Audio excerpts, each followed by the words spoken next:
All right, let's dive straight into Imogene walking into your high school math class. Just another Monday morning, and boom, the air is so thick with tension you could slice it with a ruler.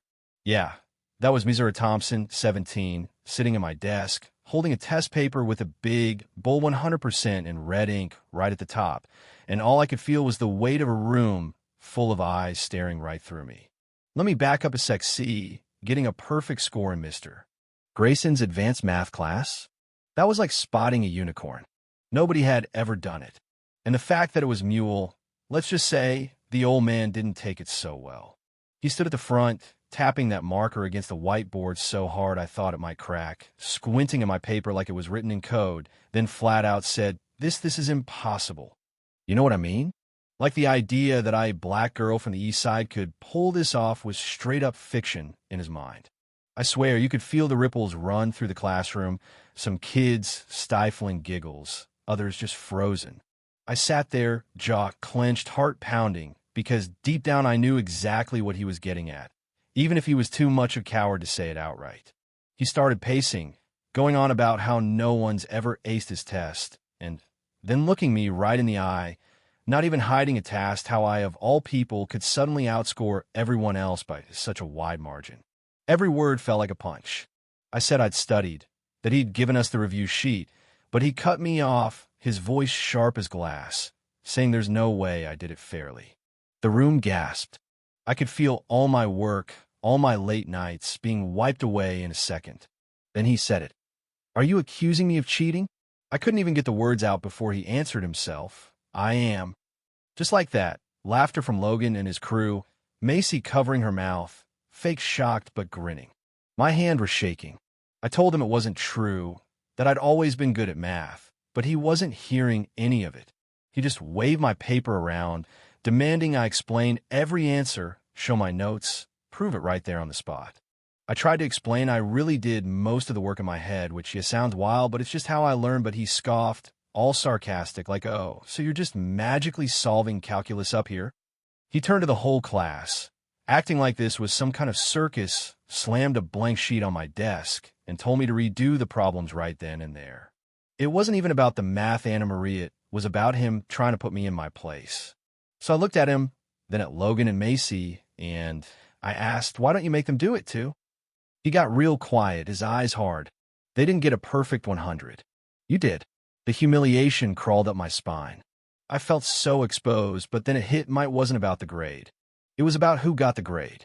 So I said, clear as day, maybe you just can't believe a black girl is smarter than your favorite students. You could have heard a pin drop. His face went crimson. He sneered, called me ridiculous, and said he was reporting me to the principal. He snatched up my paper, crushed it in his fist, and said my grade was invalid. I just whispered, this isn't fair. And you know what he said? Life isn't fair. That's when the classroom door flew open, and in walked Principal D'Anatol, serious black man who always moved like he was on a mission. He called Mr. Grayson out in the hallway, just a few words, no drama. The second they left, the whispers exploded. Logan snickered something about my act, but I barely heard him. I was staring at that door, my pulse thudding. Then Principal Dean came back in, alone, eyes scanning the room before landing on me. Miss Thompson, can you come with me? My legs were jelly, but I followed him out, right in the hallway where Ms. Perez, the guidance counselor, stood waiting beside a laptop. Without a word, Dean hit play on a security camera video. There was footage of Grayson before class, rifling through our graded tests, pausing way too long on mine, mumbling to himself, then slamming my paper down, the look on his face full of disbelief. Then, with no one around, he actually pulled out his phone, typing something, shaking his head, saying, there's no way in hell she's that smart. My fists clenched. Dean turned to me, voice steady. We've been reviewing past footage, too. It's not the first time he's done this. I felt a mix of vindication and nausea. Ms. Perez leaned in, gentle but firm. You're not in trouble. Mr. Grayson is. And right on cue, the classroom door burst open again. Grayson, red-faced, yelling that the footage didn't mean anything. Dean stared him down. It means everything. Grayson scoffed, still clinging to his power, but Dean didn't flinch. You are officially suspended. Effective immediately. Grayson was speechless, sputtering as security came to escort him out.